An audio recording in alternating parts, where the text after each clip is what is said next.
been a couple of days since the most recent episode of American Horror Stories has come out.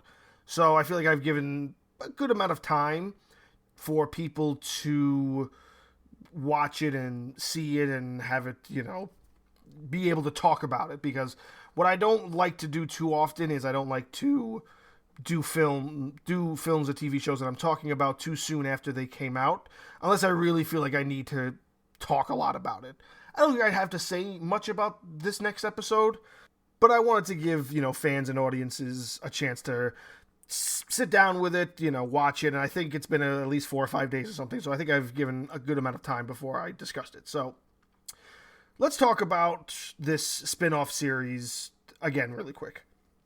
The first entry I did on it was about the first 2 episodes because they were both connected. It was a part 1 and a part 2 called Rubber Man or Rubber Woman, and the basis of those episodes was set in the universe of Murder House, the first season of the American Horror Story series.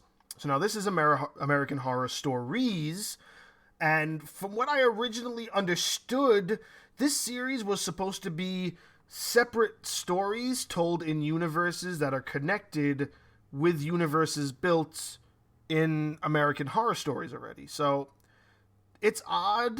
This most recent episode is kind of odd, but I did come to a conclusion, and I'm gonna explain my conclusion after the fact. So this might be a theory that might be out there. If not, and maybe I'm the first one to say it, kudos to me. Maybe some people will agree with me now that I do say it.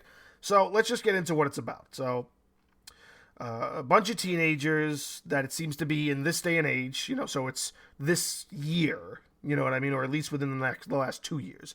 So this doesn't go back in time too much or take place in certain eras that other ones take place. Like, this isn't part of 1984 season or what's the other one that's pretty old?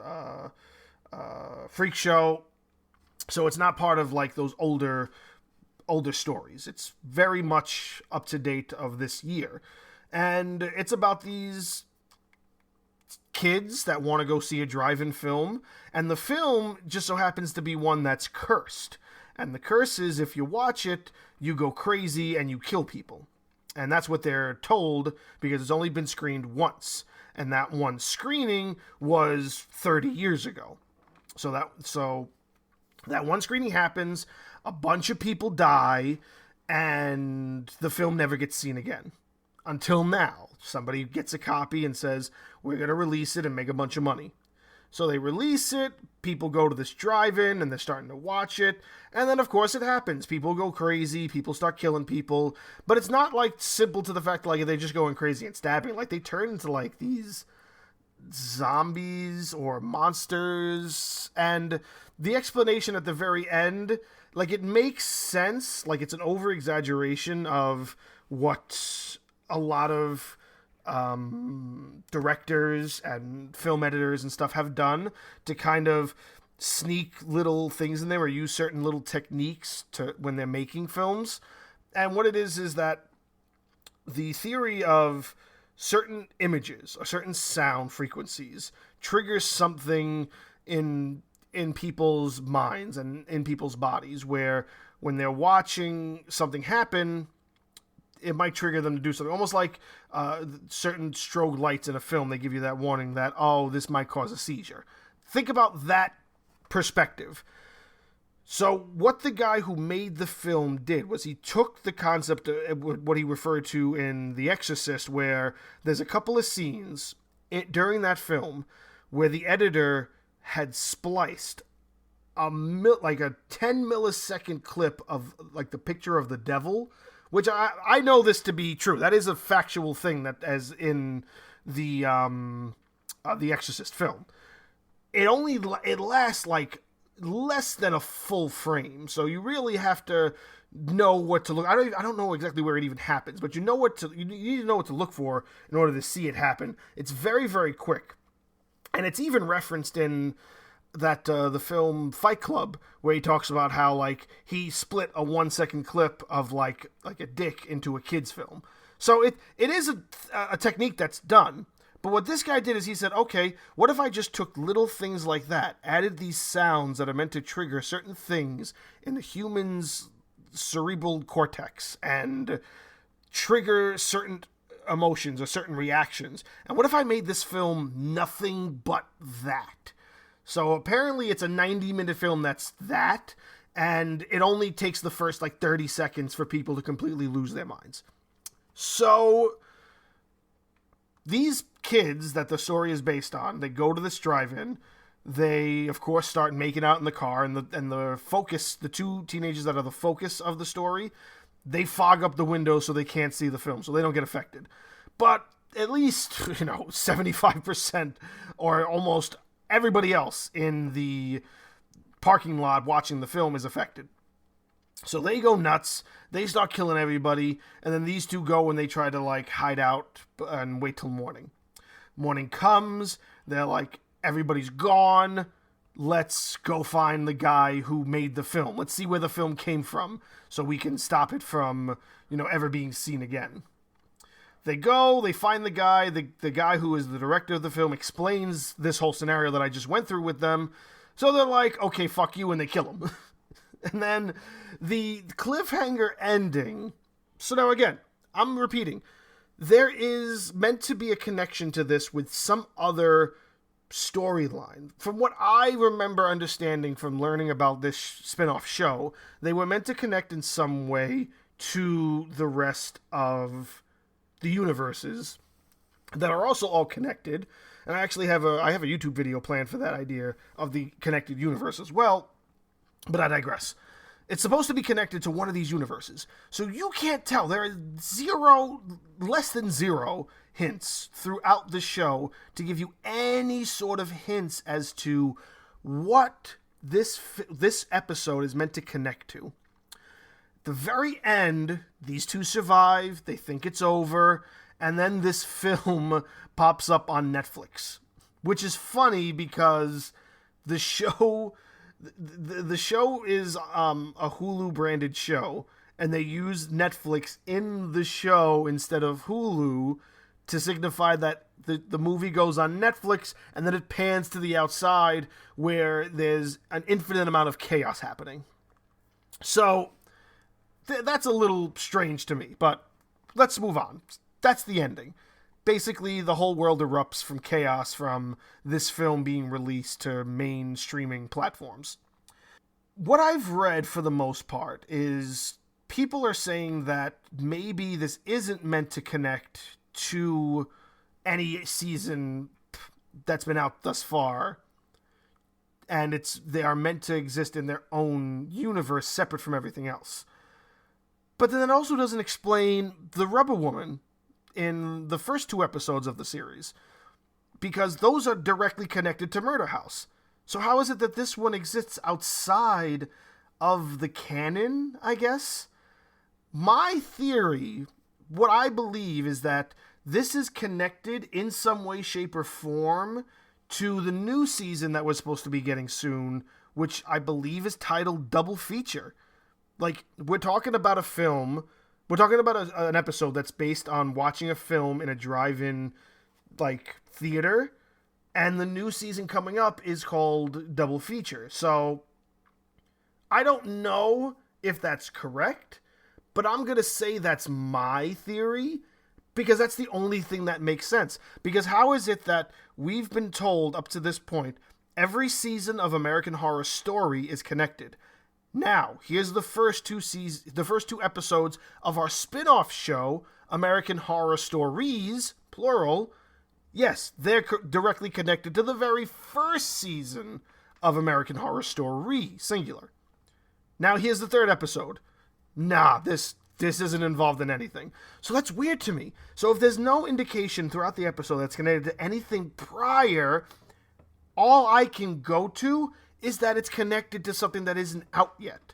And if that's the case, this should have been the last episode of the series. Why is this in the middle? Why is this the third episode? You have 3 more episodes after this. The next one that's coming up is called The Naughty List, and I don't think there's much of a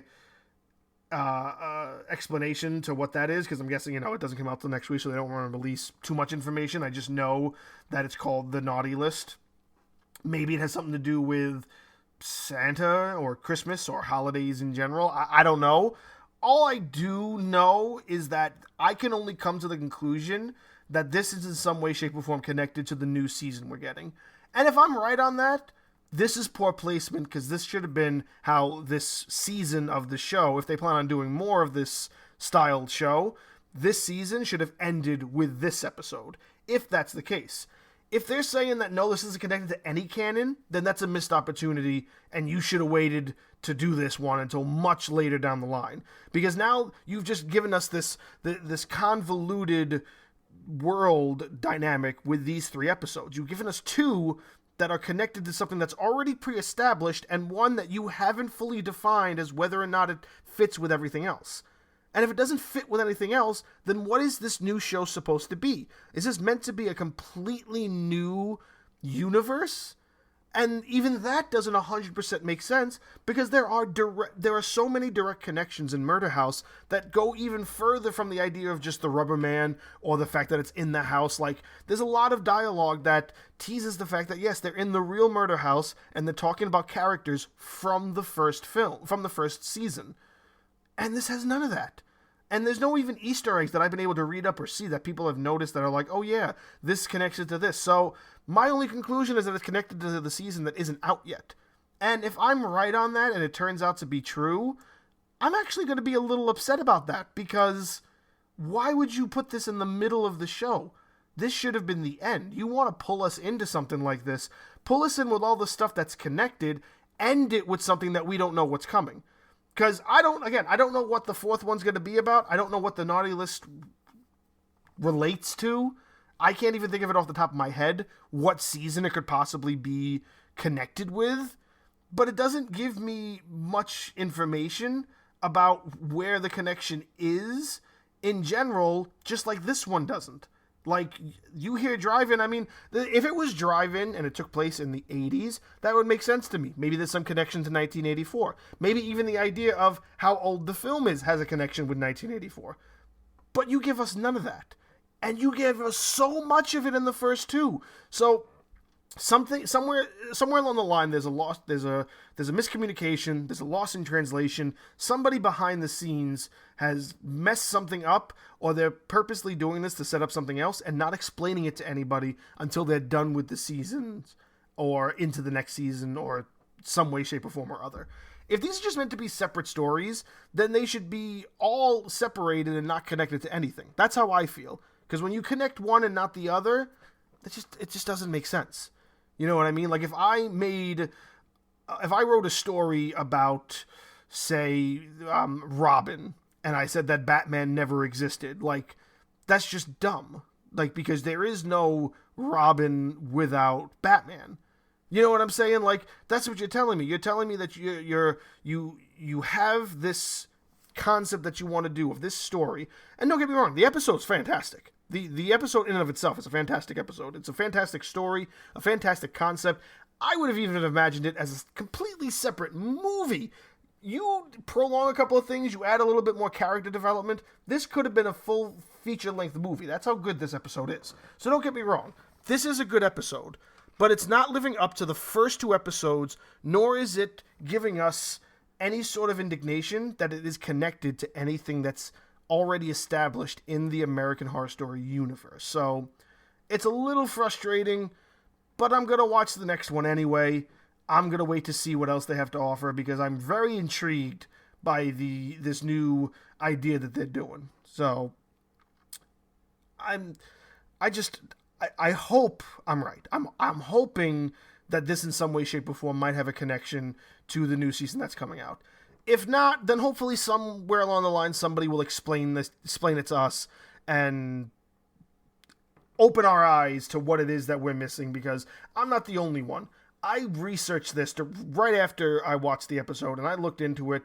Nobody gets it. Nobody has any answers yet, and that was as of 3 days ago. Maybe something will pop up in a couple of days and I'll see it, and then this old entry will be completely wrong and not something to listen to. But they're doing good. The show's not bad so far. It's just a little convoluted.